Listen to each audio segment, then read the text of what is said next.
Hey, Tony, how you doing? I'm doing well. Awesome. Thanks for having me. Man, I'm really excited that you're here. Thank you for taking the time. So those of you that don't know, Tony Hoops is an athletic director at Bethel College. We spent some time in college together. We know a lot of the same people. And isn't it freaky, man, to see some of the people that we grew up with and that we went to school with getting accolades and awards? And it's like kind of old school. It is a little bit. It's hard to look in a mirror sometimes. Like, that guy? Oh, man, I remember that guy in college. It's good times. It's really cool to see. It's really awesome. Absolutely. We got a great community. I saw Frankie and Trish and that whole group that came through. And that's my group, right? So absolutely. I'm like looking at that. And I love the energy. I love what's happening at Bethel College and everything that it represents. I want to give a quick shout out to one of my mentors, my friends and coaches, Ben Benavides. If it wasn't for him making a phone call and reaching out to me, I don't know what I would be doing today. And I still don't know what I'm doing most of the time, but I love my life. I love the path that I'm on right now. And Bethel College was a major part of that shift and giving me hope and opportunity to go create a future and to think differently than what I had thought before I got there. Absolutely. It just opened up so many doors and windows, and it was up to me to do that. And I'm stubborn, so it took me a long time, but I'm so grateful for that. So thank you guys for providing that. So I'm going to go through what we call the Mad Minute, man. We're going to warm up this conversation, and so I'm just going to pepper you with questions, and we'll try to keep most of it local with what we can. But What is your favorite color?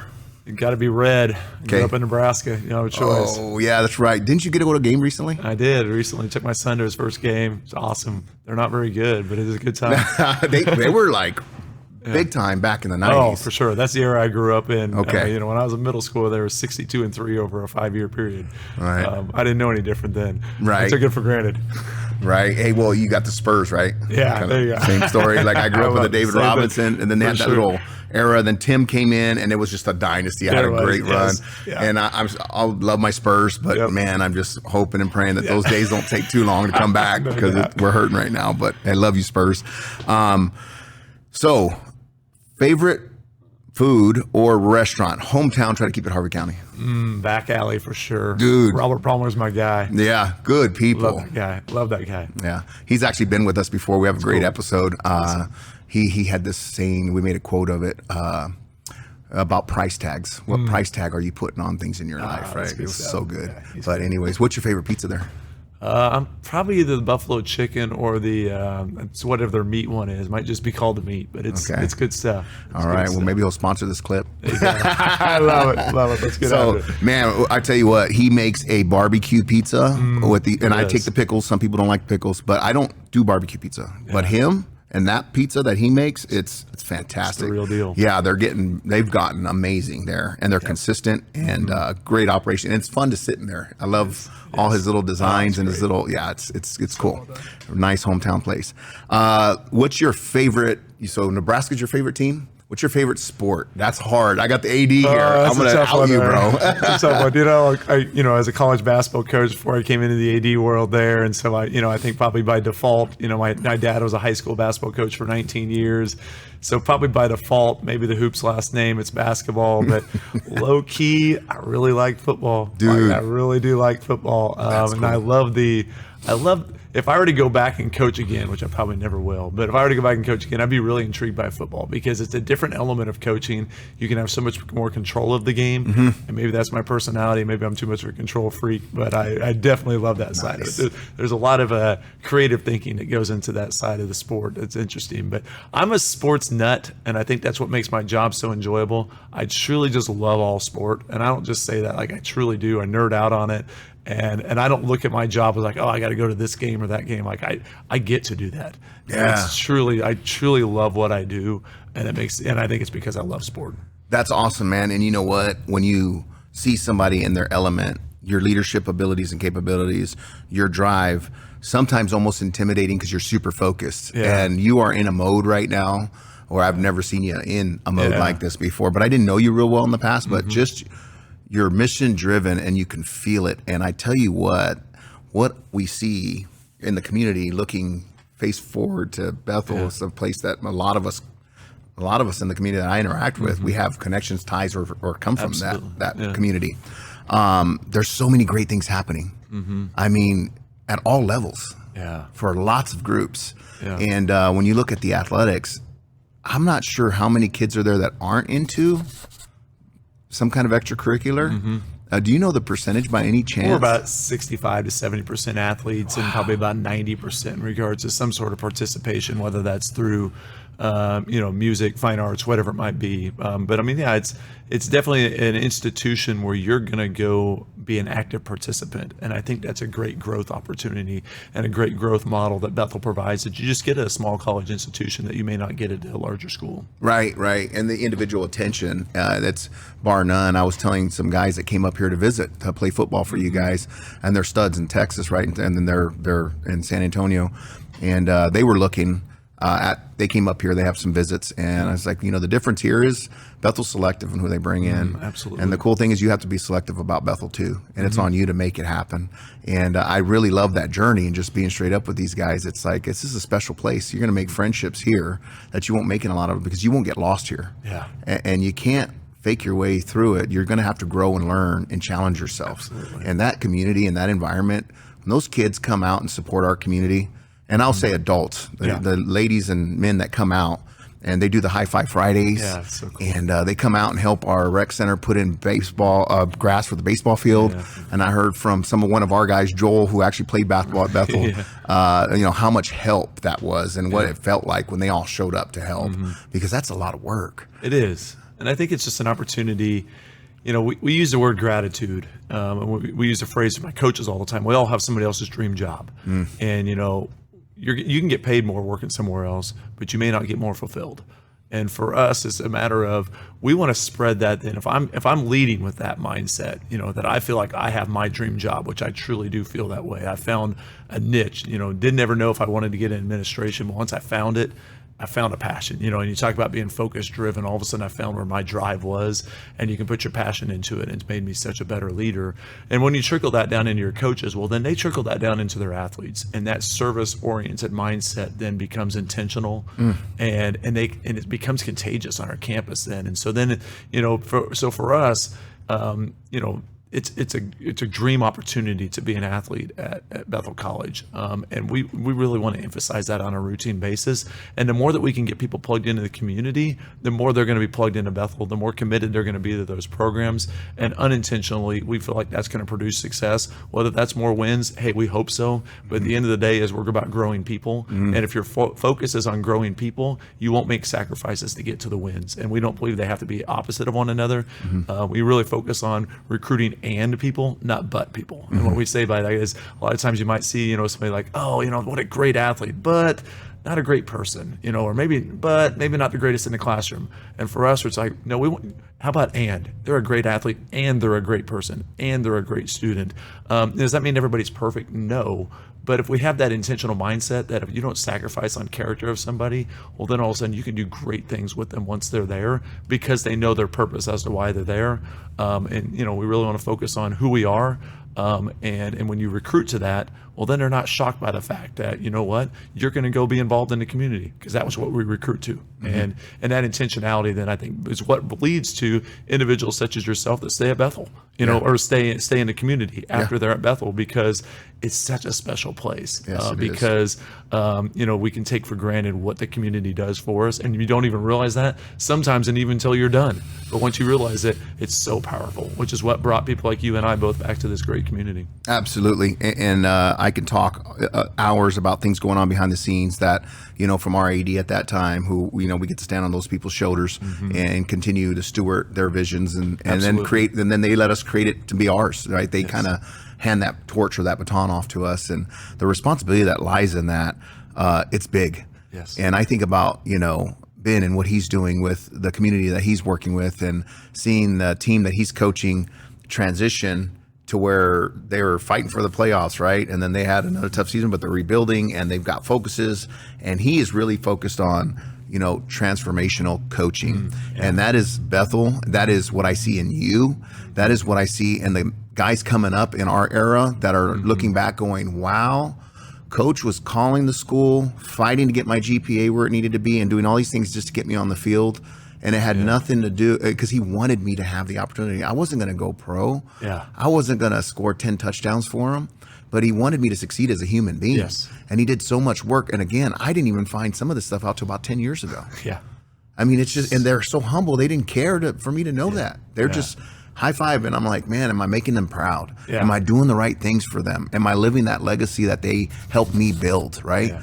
And that's the Bethel story, right? It's It these is. little ragtag, gritty people who come into, we get to play sports. Yes. We get to compete together. We get to create brotherhoods and communities within an amazing community. And we get to focus on making each other better. Absolutely. And I think when you build out a platform of people that really do care about individuals, I think it's Craig Groeschel that uses the quote, people don't know how much you know until they know how much you care, that sort of mindset. And I think when we build that platform out, then all of a sudden students don't feel themselves as an item, right? They're a person in the eyes of that coach. And that's what transformational coaching is all about, right? Because we've all played for that coach that's transactional. Absolutely. At the end of the day is they care more about what their win-loss record is than how many lives that they impacted. And once again, we don't feel like those have to be separate from one another, that we can truly be successful and we can influence lives at such a high level, but it doesn't have to be transactional in nature, that it can be truly transformational, that I can care about you as a person and I can get on you the same day. Absolutely. And that you'll be able to respond and you'll be able to grow through that, because when you have that mindset, students respond at such a higher level because of trust, right? That if they have that level of trust in you, they know that at the end of the day is, I'm going to do something for you. I'll run through that brick wall for you, coach, because you care about me as a person first, not how many wins can I get, or what do I perform like. It's so powerful. And you can do that. Absolutely, Tony. Tell me this. I mean, I know you guys are refining and tweaking and growing. It's evident in the culture. You feel it when our kids are with our kids. Yeah. The energy. I mean, I don't know if you hear the stories about how cool when the kids go home and they said that, the football players and the basketball players and the volleyball players were giving high fives. Yeah. It's powerful. My daughter, she was sick a week ago, and it was on a Friday. And, about noon I came home and just hanging out with her, and she's like, Dad, I didn't get to go high five Friday today. And I'm like, man, that's so powerful. Like, that's what she looks forward to on Fridays. And I know that she's, one of hundreds of kids, but such a simple initiative that we wanted to start doing during COVID, and it didn't allow us to do it. So we started doing it this year.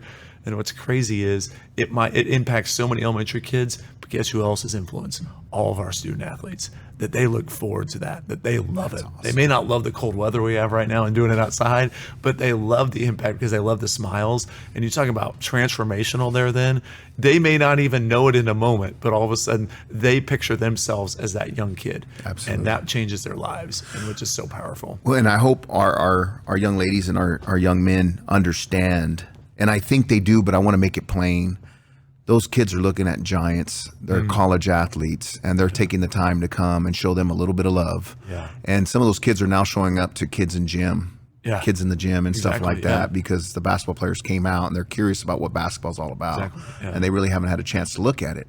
But they've been inspired because they might have got that one high five and that one guy that they saw, or that gal that goes, wow, I wonder what it's like to be her or him. And I mean, those aren't little seeds. And we're throwing them out there. And I just want to say thank you for the creativity. Thank you to the guys and gals showing up, and the coaches that are part of that too. To all your teammate and your staff. I am excited about what the next 4 or 5 years brings us as a community, and with partnering with you in different ways. Because I get to be a part of the school system. Yeah. And so I get to see some opportunities, and I see you guys filling the gaps. And I wanted to, because I know Bethel's humble spirit and their giving attitude and their servant leadership that's built into us when you go through that program, when you understand the people who built that place. I want to say publicly, it's almost overly humble, and it hurts my heart. But and people, how can you say that, especially from our community? Yeah.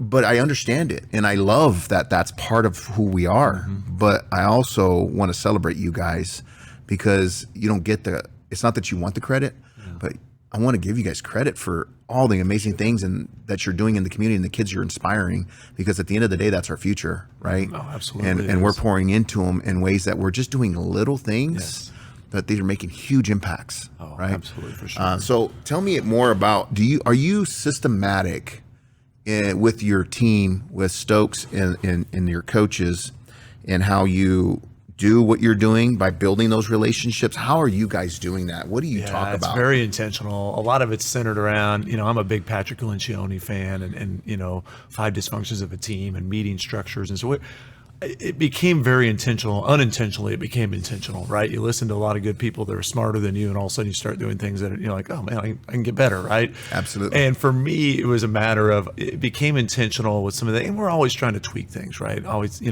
we use a phrase a lot of times too. You've never arrived, you're always becoming. And for us, it's like, we want people that want to get better every day. And we want our players to do that. I remember when Jason Artez came off a conference championship and a Sweet 16 appearance, and everybody came into the next year, and and they're like, man, God, I feel like a bunch of pressure on this year. And he's just like, what pressure? Like, last year's over. We haven't become yet. We're new. We have the same team, but we're new. We're in a new year, and it doesn't matter, right? And I think when you embrace that mindset, it's so huge. But the intentionality behind it probably started with, who do we want to be, right? And that was, when I took over, our athletic department was struggling. We were struggling with retention. We didn't have enough seniors in programs. And it was like, who do we want to be? And I think ultimately what we wanted to be was somebody that we could all be proud of and to be able to have the experiences that we wanted to have. And how do then we create that?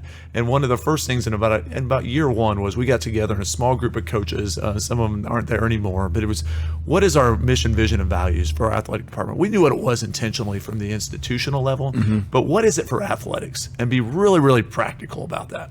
And we created a mission that said we want to create life-changing experiences for our student athletes.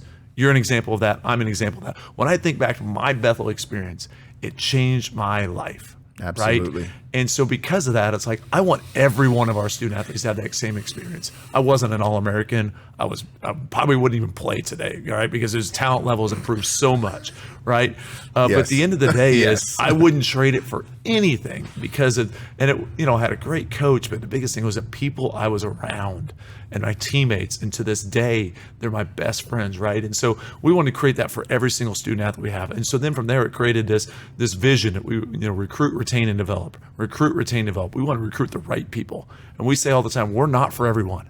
And that's okay, right? We want to be intentional about who are we right for. That's right. Many times is tell people who you're not just as much as tell them who you are, because they need to know that, we're not the place that you're going to not be able to go to class. They'll hunt you down. Absolutely. They will find you. You have to choose to fail at Bethel because they will find you and they will give you every option to be successful. You can't hide, right? Right. And if that's you, that you don't want to go to class, don't come. Because then when I get on you in the middle of the semester for not going to class, well, I told you that. You had to do that when you came here. Absolutely. So recruit the right people, and then you got to retain the right people, and that's what's changed us. I think we recruited a lot of the right people. Now we're retaining the right people, and then you start building those juniors and seniors. And when you get juniors and seniors, I don't care what level it is, juniors and seniors are always going to beat freshmen and sophomores 99.9% of the time. And 22 and 23-year-olds win over 18 and 19-year-olds. And it's because their level of investment, not because they're more talented, their level of investment and their heart that they have for a program and the passion that they have is so powerful. And then we believe that when you recruit, retain, then you can develop championship level programs. But many times we want to say, I want to develop a championship level program. Well, that's great. How are you going to do it? Right. Well, for us, you got to start with the recruitment, and then you got to start with the retention, and then you can expect to develop championship level programs. And then it's centered around our core values, which is community, gratitude, 3-dimensional coaching. And I'm missing one off the top of my head. Where is it? 3-dimensional coaching and where's the other one? Anyway, nonetheless, Yeah. I'm missing one there. But nonetheless, we really we start every one of our coaches meetings about that. And then, so we have some very intentional meeting structure then as well, which we have a coaches meeting once every 2 weeks and try to be purposeful and practical about those. But that's the other two that we have. We have what's called Feedback Friday every Friday, which is 15 minutes stand-up meeting. Tell me what we need to know. Tell me what we need to hear. We embrace positive conflict. Let's not go behind the scenes and I'm upset about it. No, we got to have conflict. And conflict in a positive way is the only way it's going to get us better. It's how we arrive, right? And how we're always becoming. And then the other one that we really do is we do professional development once a month, and that's not led by me. Once a month. Once a month, and our coaches lead it. They lead it. I show up and I'm getting poured into, right? And it's led by a group of coaches. So this past week was Coach Stokes leading over the book, Make the Big Time Where You're At, about that the big time is a state of your heart, not a place that you're at or a place that you want to become at, right? And so he leads an hour session on that. So powerful, so good stuff. Anyway, I could go on, but that's to me, that's what's being poured into our student athletes. And it's not an accident that we're starting to see success in the classroom, increased GPA, all that stuff, because I think it starts at the top. When you got great leaders, and I'm really blessed to have great coaches who have really believed in me and believed in what we do. And now I just get to be a part of it. Oh, man, that's good. The refinement and the process and the forging of all of these, you're taking advantage of all of our hurts too. Yeah. So you can have less. And I love how you're being so intentional on the front end about being blunt and direct with the kiddos that want to come in here and be a part of the Thresher Nation, right? It's like, hey, we can be for everybody, but we're not. Yeah. Because you've got to show up to class, especially when you don't want to. And we do have accountability because we're going to have classes like, my cousin went to UTSA. She had classes with like 200 people in it. Yeah. I mean, good luck calling that. You can hide all day in that. Oh, dude, and scrape by, and sometimes that's what people want. But if you're going to be a thresher, baby, you ain't getting away with that. You're not getting away with it. And you're just a standard of excellence. That's right. And you're going to you're going to look in the mirror, and you're going to be forced to look in the mirror because people love you enough to corner you and tell you that they love you, and then they're going to give you feedback. But I will tell you, a guy like Ben built a relationship with me first. Yeah. And like you said earlier, talk about run through a wall. If he called me and needed me, I'm in the car driving 10 hours, no questions asked. We'll figure it out when we get there. Yeah. And he knows that, and he wouldn't do that if he did, I would be there. Yeah. Because that means he really needs me. For sure. But you do other things by like, am I honoring his time that he gave me? Am I going forward with the things he taught me? Am I building relationships with the same kind of kiddos that he built with me, knowing the risk and the time he could have lost because of who I was choosing to be at that time in my life? Yeah. But I tell you, one of the most impactful things was when his wife, Tamara, jumped me for not going to class one day. Love it. It was my coach's wife. Yeah. She cared enough to talk to you about it. And she's a thresher. Yeah. She already knew. Like, she knows the culture. Yep. It's like, dude, So what are you doing? If you're not serious, just stop wasting everybody's time. Yep. And she did it sternly, and that's the one and only time she ever ripped me. But it was in a way that it got me, it shifted me in a way that I really needed. And that's, I don't know what you want to call that, but think about that, the family unit and the closeness. And, I was sleeping on their couch when she came home from work in the middle of the day. It was like, what the heck are you doing in the middle of the day? Aren't you supposed to be in class? Yeah. That's the kind of communities we build here. It's so true, right? And that's what makes people successful, because I don't want to say when we're not for everyone and we were trying to recruit the perfect kid. Right. That's not true, all right? Because we all have our flaws, and it's a matter of we want to find the people that want to grow. And sometimes that's a 2.3 GPA kid, and sometimes that's a 4.0 kid. And sometimes those can be flipped too. Absolutely. Right? And we want to find who is growth oriented, that wants to get better at their sport, that really has a drive. You know what I mean? Because, we're not getting 5-star recruits, but can we get 5-star workers? Because you can do those things with great accountability. And then you get this whole family atmosphere into it. And that's what makes it so powerful then, is because you get these families that are connected and they're about it together once again. And it forces accountability at all levels, right? Because we'll quit on ourselves long before we'll quit on a family, or we'll quit on a teammate, or we'll quit on a coach, right? 100. And when you got all these people around you, they're holding you accountable. God, those days then was like, I want to quit today. Yeah. But I can't, because these people won't let me. And that to me is what Thresher Nation is about.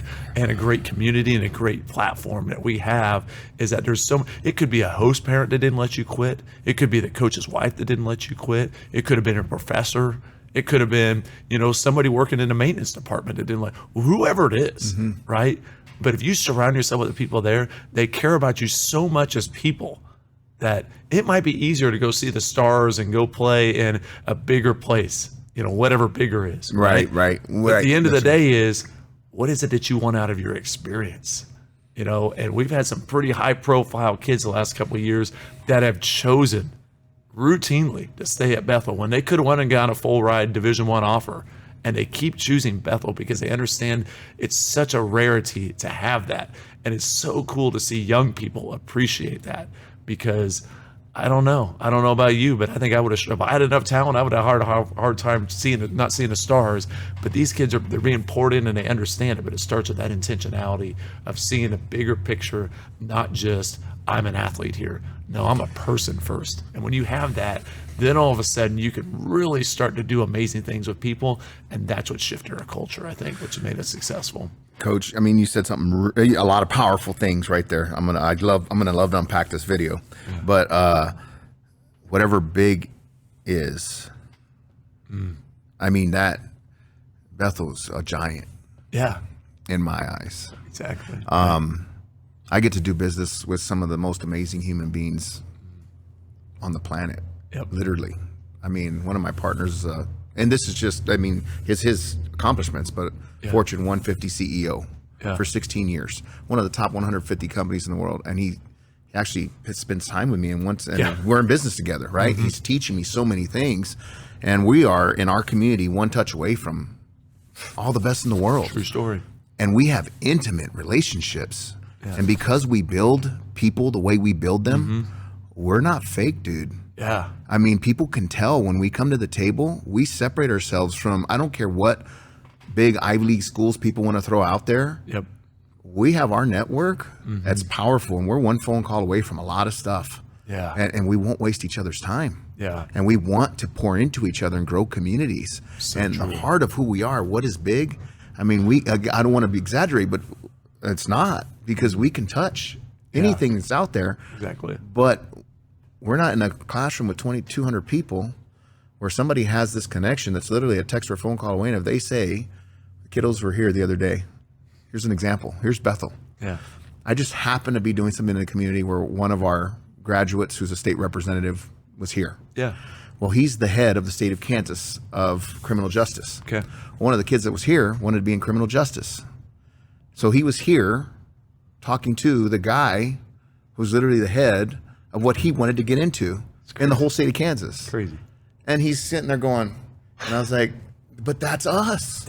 And we don't want to be like, oh, but the truth is now he's gave him his card, and he's one phone call away. Yep. Even if he doesn't come to Bethel, because he knows Ben. Yeah. And he says, you played for Ben? That's one of my brothers. Here's my card. You need anything, you call me. It's crazy, right? You know what I mean?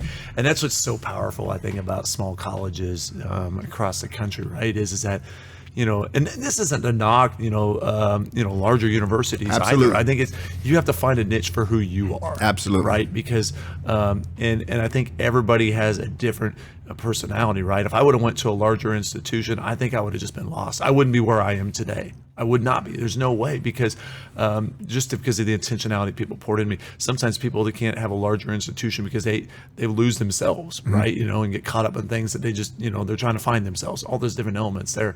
And I think that's what's so powerful about what we can do, though, is that small or big, it's about what you want to do with your life, right? And if you surround yourself with people who truly care about you, not just use you, but truly care about you. We always say this to our athletes a lot of times too, is don't let your sport use you.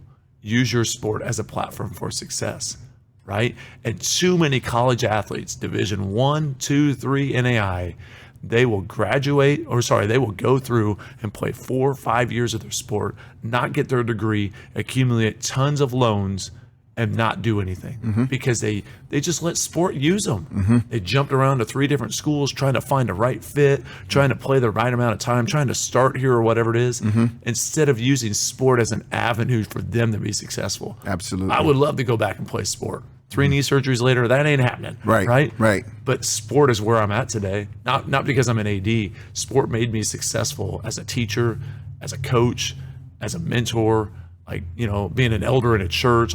That's what sport gave to me. Absolutely. Right. And to me, that's what we want to be able to instill within our athletes, is use it as a platform to be successful in your own life.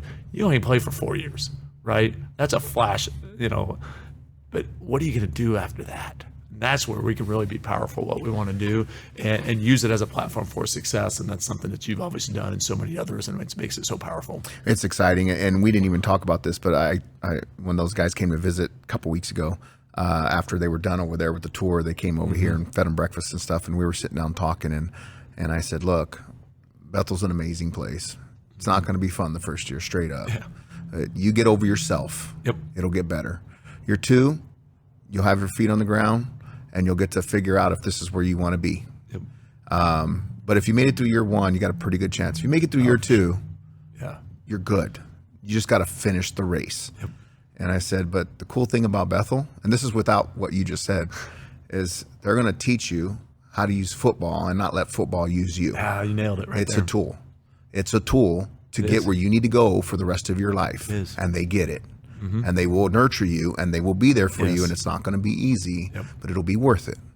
And so anyways, that's pretty cool that that's still there. I mean, the Father Abraham, the culture, I love everything that you are doing with the facilities. I mean, it's just, I got to get better because I want to be a part of it.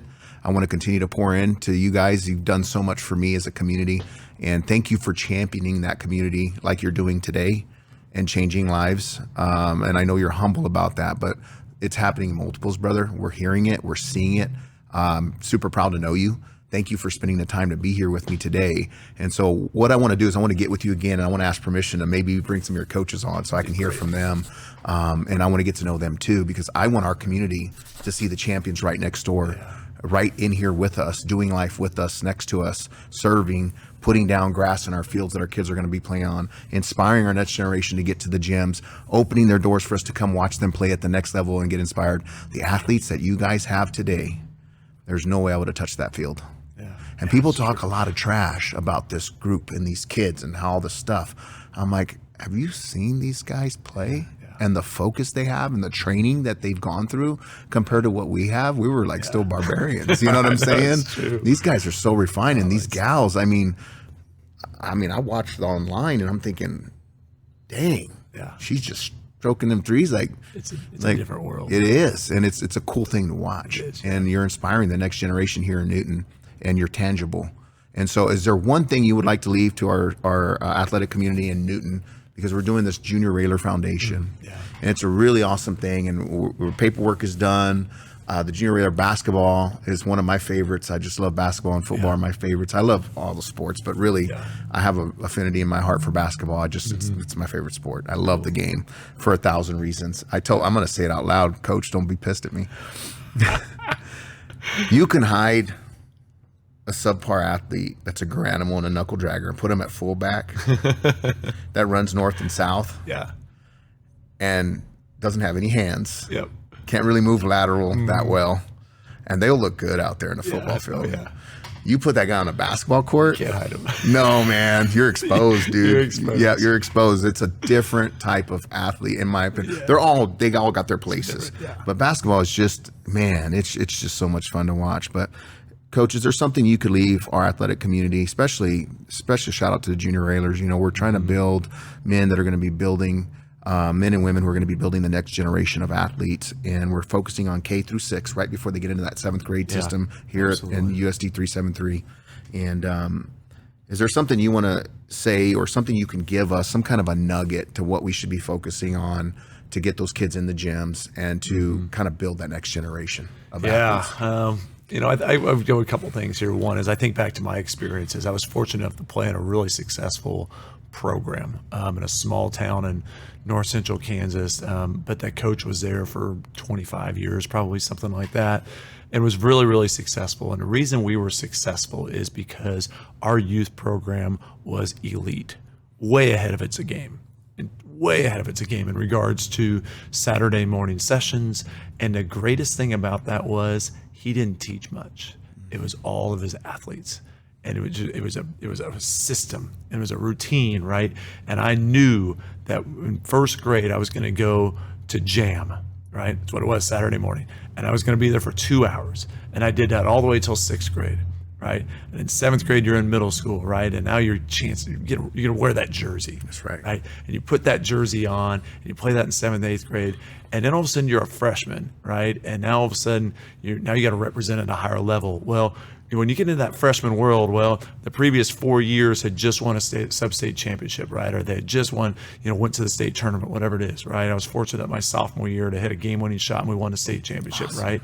Crazy, but every single thing that I think back to my high school experience was giving back when I was a freshman through a senior and jam on Saturday mornings. We'd play a Friday night game 2 hours away or whatever it is. You get back late. Every Saturday morning, we were expected to be there. That's how you build programs. And so if I think of anything in a Newton community, maybe it's not, I would say it's two-part here. One is if you're whatever, I think it's third grade through sixth grade you're working primarily with, there is look up to those kids, admire, see what they do, go to their games. Don't go to their games and just run around. Go to their games and watch them and see them and interact with them. But then on the flip side, it is, if you're a 9th through 12th grader in this community, give back. Give back. I think of what Jamie Dibbins is doing with volleyball, and she's built a great platform program there. I was fortunate to go to school with her. That's what that program's about. That's right. She's been there, and she keeps giving back and doing youth clinic, right? And her team gives back, and she's built out that continuity. That's what success is all about. And so if I would just challenge the Newton community, and when it comes to youth sports, would be is our platform is so great, but we've got to be unified in how we do it. And we got to build leaders at the top end, such as you, that are doing great things, and Joel Smith and others that are trying to build out this platform. And then it trickles down into our high school athletes who got to want to give back. And then it trickles into our youth and those parents being committed to it, so that when you go through the program, now you start to see the results and then go give back. And when that cycle repeats itself, it's a circle of success that I've seen work at, so many. You see it at Heston, you see it at Hillsboro. I saw it in Belleville, Kansas back in the day. That's how you build success. And that's what excites me about what you're doing. Circle of success. I love that. Well, Tony, thank you so much for your time. You bet. Go Thank Threshers. you, man. Absolutely. I look forward to doing this with you again, and sure. I would love to talk about sitting down with some of your coaches Let's and do it, bringing yeah. some of this information, inspire some of our coaches in the community do it. that are going to be pouring in, and let's make this full circle. Yeah, awesome. Appreciate Let's you, do it. brother. Thank you so much. Appreciate you, man. All right.